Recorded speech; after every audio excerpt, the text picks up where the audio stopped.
सागर smart city में हुए 900 करोड़ के घोटाले तथा जिले में दलितों पर बढ़ते अत्याचार का आरोप लगाते हुए सोमवार को कांग्रेस ने प्रदर्शन किया। कांग्रेस कमेटी के इस आयोजन में प्रदेश कांग्रेस अध्यक्ष जीतू पटवारी, पूर्व मंत्री हर्ष यादव सहित अन्य कांग्रेस जन शामिल हुए। इस दौरान स्थानीय सिविल लाइन चौराहे पर एक आम सभा का आयोजन किया गया, जिसमें जिले भर के कांग्रेस नेता कार्यकर्ता उपस्थित रहे। आम सभा को संबोधित करते हुए प्रदेश कांग्रेस अध्यक्ष जीतू पटवारी ने प्रदेश की बीजेपी सरकार पर निशाना साधा। उन्होंने कहा कि सागर जिले में दलितों पर अत्याचार बढ़ रहे हैं। बरौदिया नौनागिर गांव में दलित परिवार के सदस्यों की हत्या तथा हत्या के बाद उनका उत्पीड़न जारी है। उन्होंने बीजेपी के पूर्व मंत्री भूपेंद्र सिंह सहित वर्तमान मंत्री गोविंद सिंह पर भी निशाना साधा। उन्होंने कहा कि पूरे सागर जिले में कांग्रेस कार्यकर्ताओं पर अत्याचार हो रहे हैं और प्रशासन सत्ता की कठपुतली बना है। अगर अधिकारियों के रुख में सुधार नहीं हुआ तो उनके खिलाफ भी आंदोलन किया जाएगा तथा संज्ञान में आने वाले इस मामले न्यायालय में ले जाए जाएंगे। जीतू पटवारी ने कहा कि सागर की पहचान लाखा बंजारा झील में करोड़ों का भ्रष्टाचार हुआ है। इसके अलावा स्मार्ट सिटी प्रोजेक्ट में 900 करोड़ रुपए पानी की तरह बहा दिए गए। स्थानीय बीजेपी विधायक शैलेंद्र जैन पर उन्होंने आरोप लगाते हुए कहा कि क्या नेता और अधिकारी झील के पानी का आचमन कर सकते हैं या उसमें नहा सकते हैं। उन्होंने अपने उद्बोधन में कहा कि चंद नेताओं की जमीन को लाभ पहुंचाने सागर के पुराने बस स्टैंडों को नई जगह स्थानांतरित किया गया है, जिसमें हजारों लोगों को प्रतिदिन परेशान होना पड़ रहा है। उन्होंने प्रशासनिक अधिकारियों को चेतावनी देते हुए कहा कि दलित उत्पीड़न तथा कांग्रेस कार्यकर्ताओं का उत्पीड़न बंद होना चाहिए और जो भी अधिकारी या नेता उसमें शामिल होगा उसके खिलाफ भी कांग्रेस प्रदर्शन करेगी।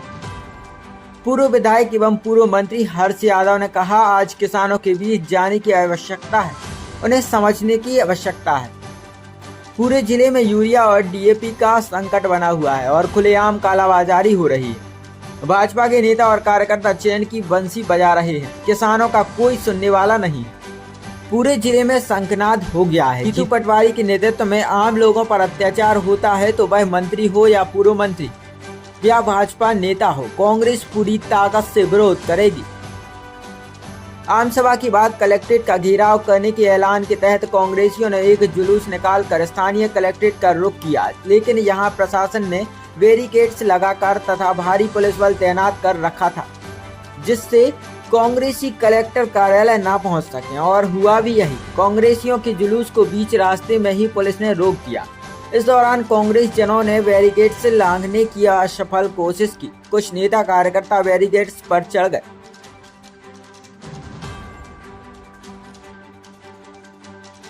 जिन्हें पुलिस ने पानी की बौछार कर नीचे उतरने पर विवश कर दिया। हालांकि बैरिकेड्स लांघने का प्रयास सिर्फ गिने चुने नेता और कार्यकर्ताओं ने किया, बाकी बड़े नेता इस कोशिश से दूर रहे। थोड़ी देर की हुज्जत के बाद कांग्रेस प्रदेश अध्यक्ष ने अपर कलेक्टर रूपेश उपाध्याय को ज्ञापन सौंपा।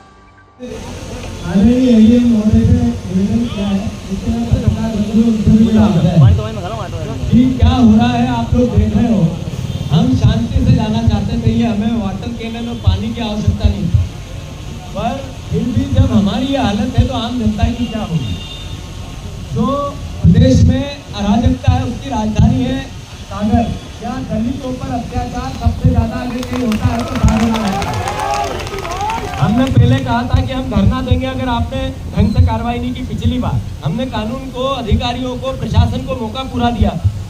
अब मैं घोषणा कर रहा हूँ कि आपने अगर इसी तरीके के अत्याचार और अनाचार चलते रहे तो आने वाले 2 महीने में, 1.5 महीने में, 1 महीने में, 2.5 महीने में यहाँ राहुल गांधी बुंदेलखंड और सागर की धरती पे आएंगे और कार्यकर्ताओं की रक्षा करेंगे।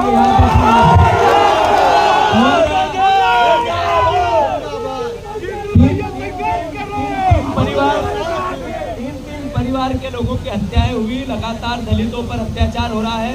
इसको लेकर प्रशासन अपना काम करे और कांग्रेस के एक भी कार्यकर्ता को किसी अधिकारी ने अगर कोई यातना दी गलत तरीके से कानून के विरोध में जाके, तो उस अधिकारी का, भले वो पटवारी हो, तहसीलदार हो, एडीएम हो, आप हो या एसपी साहब हो, सबके घर घेरूंगा और एफआईआर करूंगा आपके खिलाफ। अगर गलत तरीका किया तो कोर्ट से करूंगा। पूरे जिले में डीएपी और यूरिया का संकट है, खुलेआम काला बाजारी हो रही है। भारतीय जनता पार्टी के नेता और कार्यकर्ता चैन की बंसी बजा रहे हैं, किसानों के कोई सुनने वाला नहीं है। संकल्प पत्र में धान और गेहूं का रेट बढ़ाने की बात करने वाली भारतीय जनता पार्टी अपने वादे को भूल गई है, लाडली बहना को भूल गई है। बहुत सारी बातें हमें करने की आवश्यकता नहीं है। चाहूंगा तो आएंगे अगले वक्त में हम बैठेंगे, इस बात करेंगे। मैं आप लोगों से एक बात जरूर कहना चाहता हूं, एक जंग हम लोगों की शुरू हो चुकी है। एक जंग के लिए सर में कफन बांध कांग्रेस के कार्यकर्ता, बहुत निष्ठावान कांग्रेस कार्यकर्ता, जिनकी आन बान कांग्रेस है, जिन्होंने कभी समझौता नहीं किया, जिसने कभी जयचंद की भूमिका नहीं निभाई, जिसने सांप के सबोले को दूध नहीं पिलाया, वो सब कांग्रेस कार्यकर्ता मंच पर आए और कांग्रेस पार्टी के साथ साथ जीतू पटवारी को मजबूत करें। बहुत इतना ही कहना चाहता हूँ, ज्यादा ना बोलते हुए, कि अत्याचार और अनाचार कांग्रेस के वर्करों पे होगा और जो विधायक या भारतीय जनता पार्टी का नेता उसके पीछे होगा। अगर कलेक्टर उसकी नौकरी प्रशासन की नहीं करेगा, उस बीजेपी के नेता की करेगा। एसपी अपना सर्विस बुक के रूल को नहीं मानेगा, तो जीतू पटवारी और एक एक कांग्रेस का नेता जो मंच पे है, जो नीचे है, वो कलेक्टर एसपी से बाद में बात करेंगे। पहले उस बीजेपी के नेता के घर का घेराव करेंगे, वो विधायक हो, मंत्री हो, पूर्व मंत्री हो, चाहे जो हो। और मैं आप सबसे अनुरोध करना चाहता हूं और चेतावनी भी देना चाहता हूं इस सत्ता के अहंकारी लोगों को, कि आपने भ्रष्टाचार किया, सागर की जनता देख रही है। आपने अकूत संपत्ति इकट्ठी कर ली, सागर की जनता देख रही है। आपके अत्याचार और अनाचार की बातें भी सागर की जनता आपस में कर रही है। पर जो आपके कहने पे टीआई, एसपी, तहसीलदार, कलेक्टर, एसडीएम और प्रशासनिक अधिकारी आपकी नौकरी करेगा, उसका घेराव वैसे ही होगा जैसे आज हो रहा है।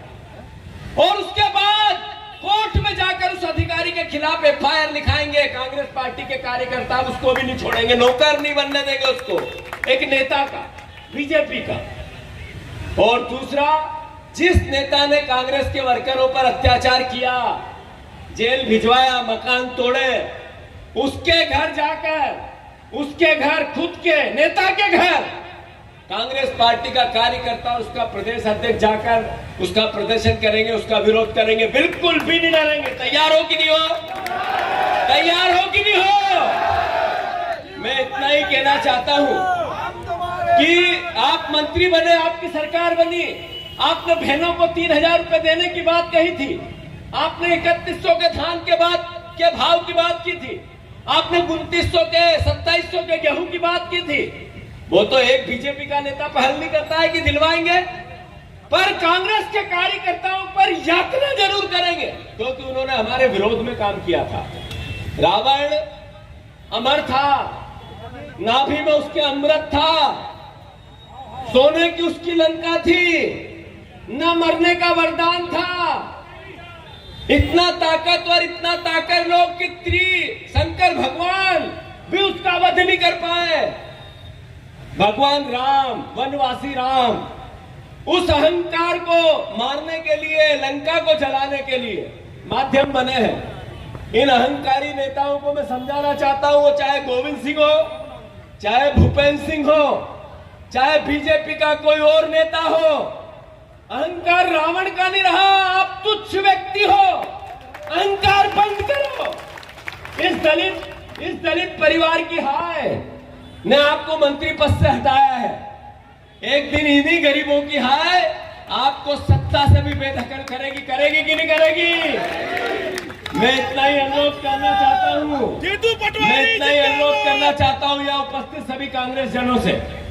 बीना में हमारी विधायक को फिर इनने प्रलोभन देके खरीदा है।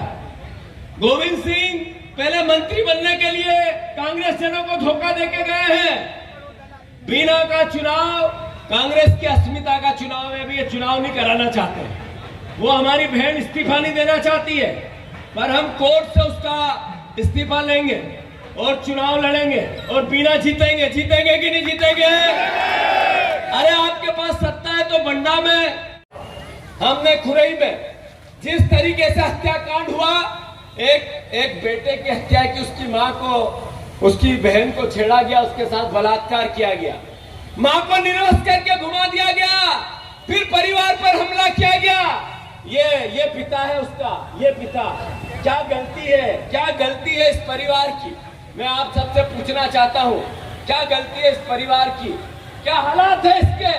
क्या मध्य प्रदेश शासन ने क्या किस तरीके का शासन वोट का लिया है? यहाँ मंत्री बने 3-3, मंत्रियों के हालात क्या है? मंत्रियों के हालात बद से बदतर। मैं आप सबसे पूछना चाहता हूं कि एक मंत्री है आदरणीय खुरई के, जो आजकल मंत्री नहीं है, वो भारतीय जनता पार्टी के पुराने नेता है, पर हालात क्या है? वो भारतीय जनता पार्टी को उन्होंने कई सालों से सींचा है, पर हालात क्या है? सागर के साथियों, मैंने जैसा कहा कि सागर के विकास की बात बहुत हुई, सागर के विकास की बात बहुत हुई, यहाँ के परिवार वालों के सम्मान की बात बहुत हुई। मध्य प्रदेश पूरा अगर सागर को आंखों से देखे तो यहाँ का विकास किसका हुआ? भूपेंद्र सिंह, जिनके होटल बड़े बड़े बन गए, पर आम कांग्रेसी या आम परिवार का विकास नहीं हुआ। फिर गोविंद सिंह, जिनका इतना बड़ा होटल और परिवार का राज चल रहा है, आर्थिक संपन्नता 500 गुना बन गई, पर सागर का विकास नहीं हुआ। फिर गोपाल भार्गव जी, उनका भी इतने साल से मुख्यमंत्री बनेंगे, मंत्री तक बनाना उचित नहीं समझा। ये सागर के लिए शर्म की बात है। बात इतनी है, अभी हमारे शहर अध्यक्ष जी कह रहे थे शैलेंद्र जैन जी आज आरती करेंगे, गंगा आरती जैसी झील की। मैं उनसे अनुरोध करना चाहता हूं, पत्रकार बंधुओं से, कि अरबों रुपए स्मार्ट सिटी के भेंट चढ़ गया उस झील पर। क्या कारण है कि आपने इतने सालों की सहायता के बाद आप आज गंगा आरती कर रहे हैं? क्या आचमन कर सकते हैं उस पानी का? क्या नहा सकते हो उस झील में? क्या इस झील में तैर के इधर से उधर तक आ सकते हैं? केवल इवेंट, केवल भ्रष्टाचार। संपत्ति शैलेंद्र जैन साहब की बड़ी, पर इस सागर के विकास का कोई इधर से उधर तक छोड़ने नहीं मिला। तिवारी जी महापौर, उनकी संपत्ति देख लो। अरे बस स्टैंड हटाना है, पूरे परिवार के लोग पुराना बस स्टैंड चाहते हैं, सागर की जनता उसके लिए आह्वान कर रही है, सागर बंद का। पर 5 लोगों की, वहां महापौर की, पूर्व महापौर की, मंत्री के बेटे की, उनकी पत्नी की जमीनों के भाव बढ़ाना है, तो प्रशासन नौकर जैसा व्यवहार करता है।